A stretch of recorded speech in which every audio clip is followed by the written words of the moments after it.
Welcome. This video I'll be completing the fireplace mantle, not without its challenges and unexpected hiccups I overcame along the way. If you watched my previous video, you'll know this is what I started with, and after a demo and adding veneer brick, this is where I ended. This video I'm going to show you the final transformation. My name is Carrie and this is my channel Savvy Style and DIY. First, I had to make a trip to Home Depot to buy the wood for the mantle. I bought a 1x8 and a 1x6 piece of whitewood pine, which is an affordable option. I measured the existing framework to get the measurements I would need, as I'm essentially going to make a box that would sit on top of this framework. I cut the wood at a 45-degree angle as I wanted the mantle to look like a solid seamless piece.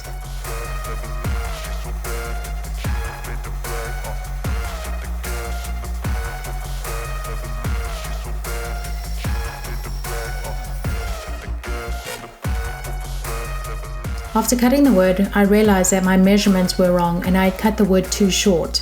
Annoyed with myself for making the final cut without double checking my measurements, I realized I needed to purchase more wood. As you can imagine how frustrating this was, in the spirit of full transparency, this does happen to the best of us. I went to Lowe's hoping to find more budget-friendly wood. Licking my words, I thought it was best to start fresh the following day. On my second attempt, I approached this task with newfound wisdom. Learning from my previous experience, I decided to cut the wood slightly longer, just to be safe. After carefully measuring and marking, I confidently made a precise 45-degree angle cut. A moment of realization struck me. I had made yet another error. I had cut it on the wrong side, and now I would have to flip the wood so the underneath would become the visible side. While not ideal, I remained positive it's not the worst thing that could have happened. I would make it work. After sanding, I was going to attach the pieces of wood for the mantle in place, which would simplify the process and minimize the margin for any more errors. Using Gorilla construction glue, I applied it to the joints and used brad nails to hold it in place until the glue set.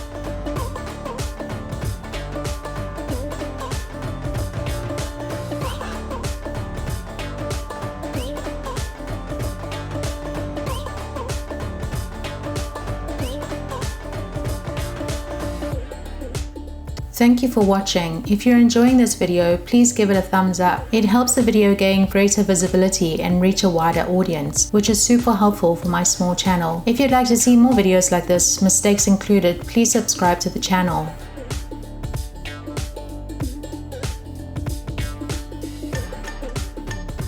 The end pieces were quite difficult to align perfectly.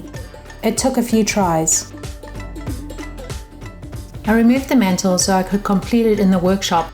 To achieve an appearance of a solid wooden mantle, I added the final piece of wood to create a seamless look.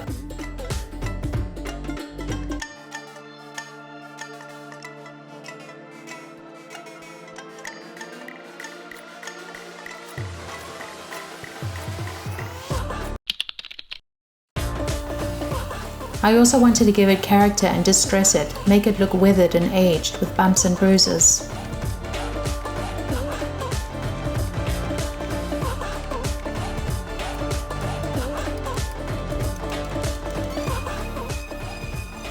After I felt it had been beaten enough, I applied this mini wax pre-stain, which prevents blotches or inconsistencies when applying the varnish and creates a consistent final product. The varnish I used is Mini Wax Special Walnut.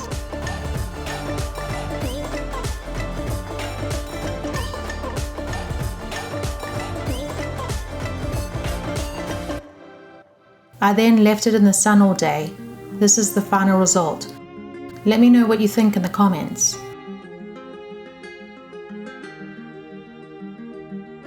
My next task was fixing the walls where the previous mantle had left marks and old caulk. I scraped off any loose mortar and sanded it down and applied a fresh coat of mortar to fill the gaps and make it as smooth as possible. My husband and I bought this house 6 years ago with our 2 daughters, and in that time I've completed many DIY projects around the house. I started with our wooden dining table, which was quite an achievement since I was a complete DIY beginner. Since then, my skills have grown and I've done various other projects with wood and small home renovations.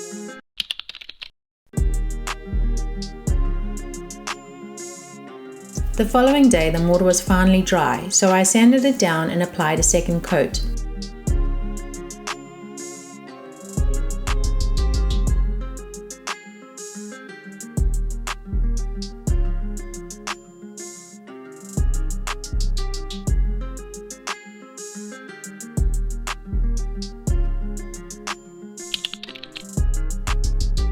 Once that was dry, I could finally add the wall texture.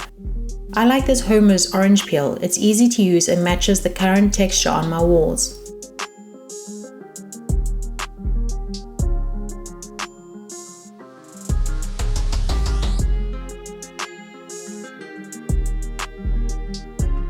After staring at the fireplace a couple of days, I didn't like the color of the brick against my wall color and decided to paint the brick with the same lime wash paint I had painted my walls with a few months ago.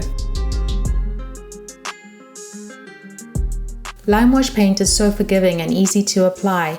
It's completely natural, made from lime and water, so it is free from harmful chemicals, which means it has no smell.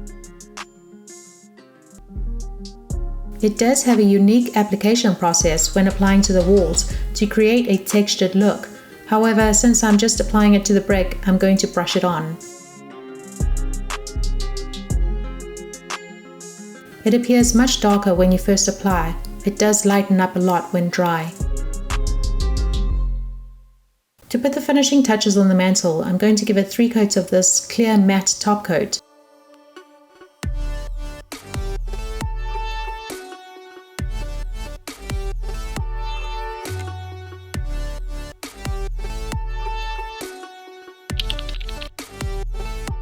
After the second coat, I gave it a quick sand using 220 ultrafine paper before applying the final coat.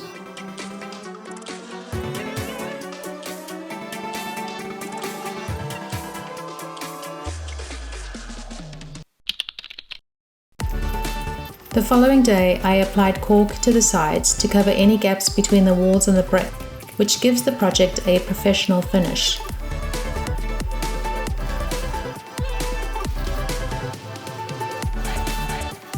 I then touched up the paint on the sides of the walls with primer and then lime wash paint.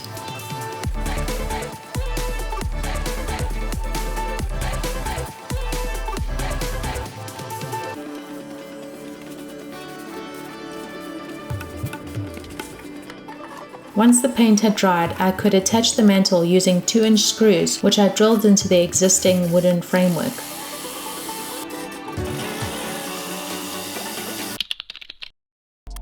The last thing to do is add a few pieces to the mantle, which I bought from Hobby Lobby and Target, to bring it all together. The design in my living room is modern organic, a modern fusion of neutral colors with lots of texture and organic material like wood and greenery, bringing the outdoors in and creating a warm and inviting timeless space.